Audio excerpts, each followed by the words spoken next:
नमस्कार मित्रांनो, 11 मेच्या भागामध्ये ओवी तोंडासमोर उशी बघते आणि मोठ्याने किंचाळते. उमा घाबरून बघते तर श्रीनू असतो. उमा म्हणते, काय रे शिनू, ती किती घाबरली. श्रीनू म्हणतो, सॉरी सॉरी हा. ओवी म्हणते, नाही नाही तसं काही नाही, तो पिलो बघितला आणि भीती वाटली. उमा म्हणते, श्रीनू पण तू इथे काय करतोस. अरे कुणी पाहिलं तर केवढ्यात पडेल. श्रीनू म्हणतो, उमाई मला राहवलंच नाही ग, मी बघितलं ना तर ओवीची मान वाकडी होती म्हणून उशी ठेवायला आलो.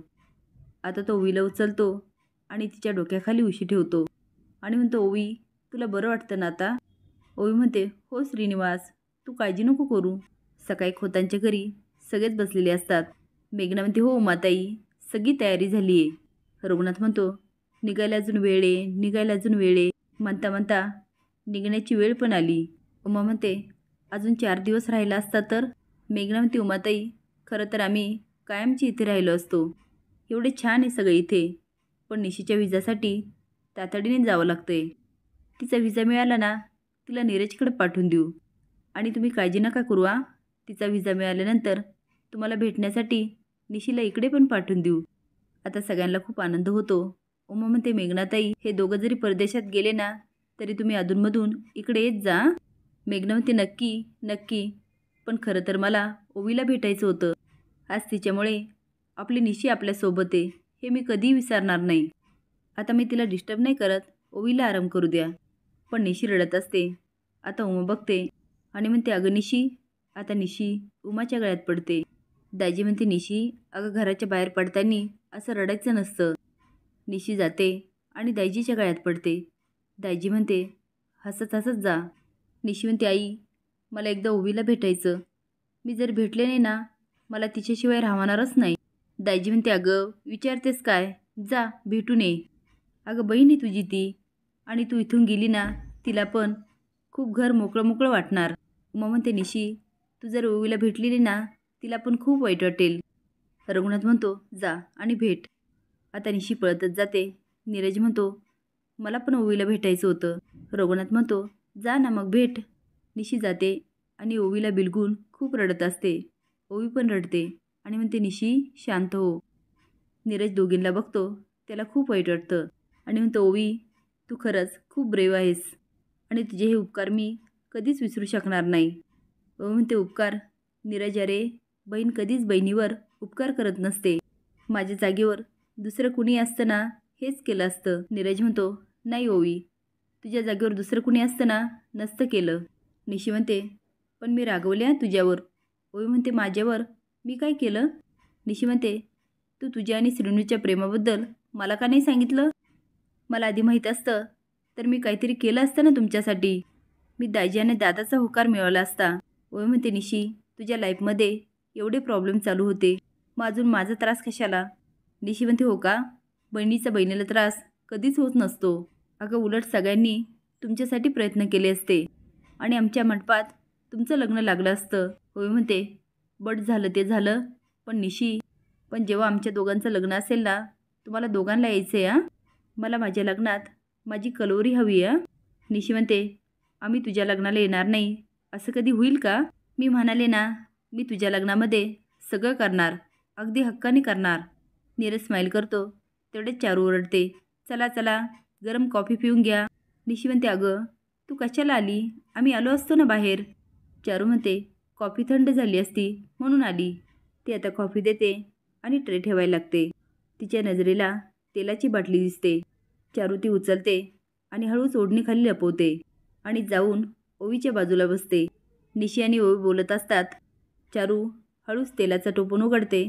जिथून ओवी उतरते तिथे जमिनीवर तेल टाकते.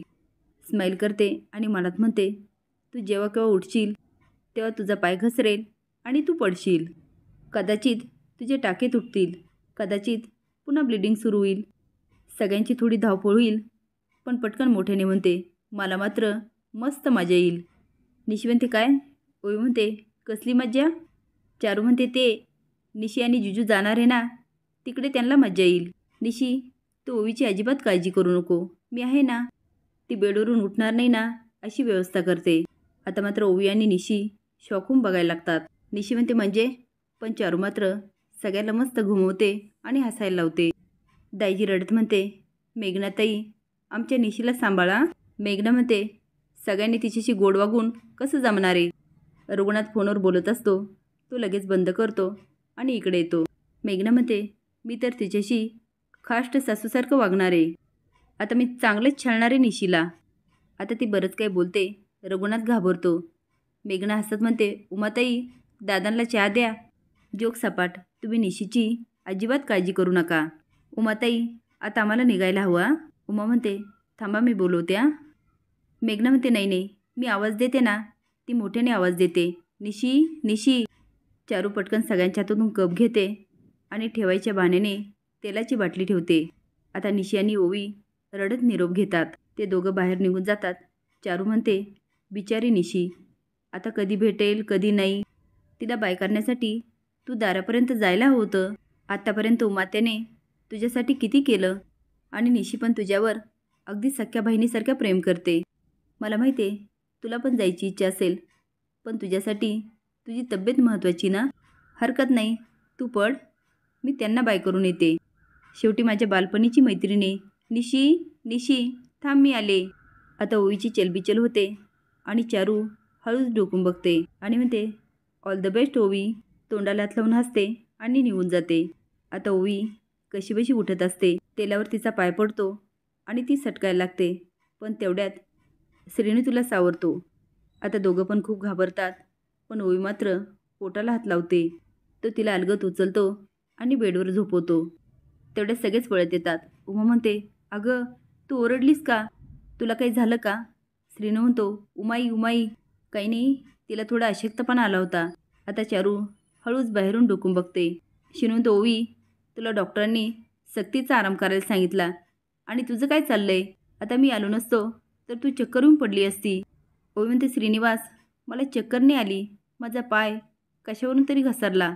आय थिंक तिथे खाली काहीतरी सांडलंय. आता सगळेच खाली बघतात. रघुनाथ स्वतः वागतो आणि हातावर तेल घेतो. वास घेऊन म्हणतो, हे तेल आहे. आता मात्र चारू बाजूला पळते. रघुनाथ म्हणतो, तेल इथं कसं सांडलं?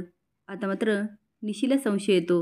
रघुनाथ म्हणतो, उमा काय आहे, तुम्हीची जबाबदारी घेतली ना, डॉक्टरांना शब्द दिला ना, मग नीट पळा ना. पण तेल इकडं कुठं सांडलं? चारू पुन्हा बघत असते. ओवी म्हणते, मी काल आल्यापासून तेल लावलंच नाही आहे. उमा म्हणते, अगं तू हॉस्पिटलमध्ये होती तेव्हा चारू एकटीच राहत होती इथे. लहान मुलासारखं ती तेल कशाला सांडेल? आता रघुनाथ संशयाने बघायला लागतो. तेवढ्याच चारू येते ते आणि म्हणते, उमात्या तुला काय म्हणायचं? ओवी खाली पडावी म्हणून मी तेल सांडलं? तुम्ही एवढा मोठा आरोप माझ्यावर कसा करू शकता? आता रघुनाथ ओरडतो, एक मिनिट, ह्या खोलीमध्ये पेशंट आहे याचं जरा भान ठेवा. आणि या घरामध्ये मोठ्या आवाजात मोठ्यांशी असं बोलल्या जात नाही.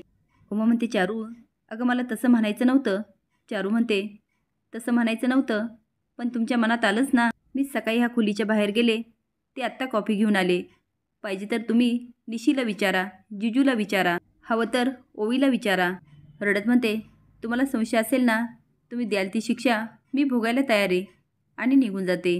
पण तिच्या बोलण्याने श्रीनू आणि रघुनाथला संशय येतो.